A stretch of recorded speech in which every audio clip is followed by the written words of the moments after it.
Des Issambres à Aguet, le sentier du littoral s'étend presque sans interruption sur une trentaine de kilomètres.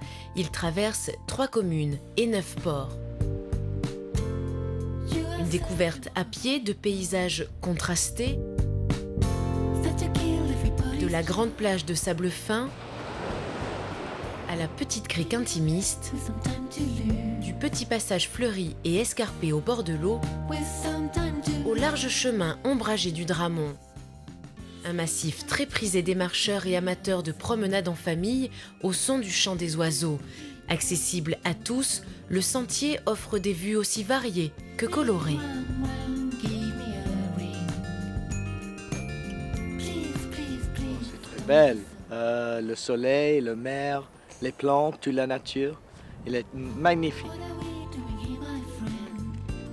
Dans un tout autre décor, le sentier du littoral se poursuit au bord de l'eau. De criques en plage, de sable en rocher, on s'y promène pour profiter du calme et du paysage. Avant de s'accorder, pourquoi pas, une petite pause sur les emplacements aménagés, comme cette aire de pique-nique ombragée. Il y a des emplacements magnifiques avec des fleurs, près de la mer, les vagues, le vent. C'est très, très beau pour les vacances. Un petit peu accessible, on peut faire déjà une petite balade bordure de mer. Et puis, il y a des petits coins à l'abri, ça c'est important pour nous aussi.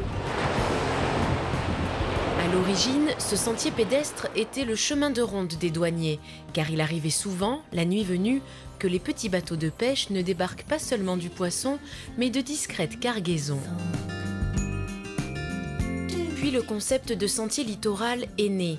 Instauré par la loi littorale de 1986, l'idée ne date pas d'hier. Déjà, sous Napoléon, un usage imposait une servitude d'au moins 3 mètres en bordure des côtes du domaine public maritime.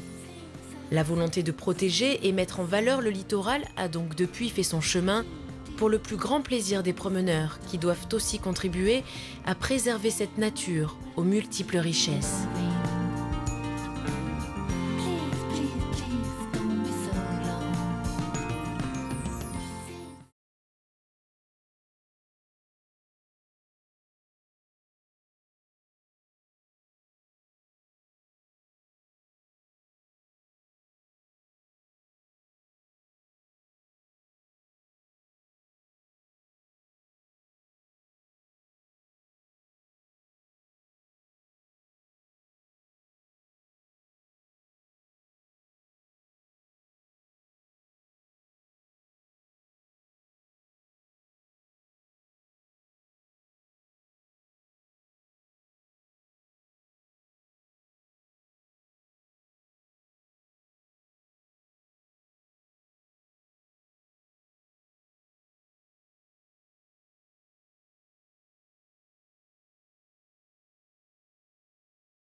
C'est bien aménagé tout le long, donc ça nous permet de faire un bon bout le long.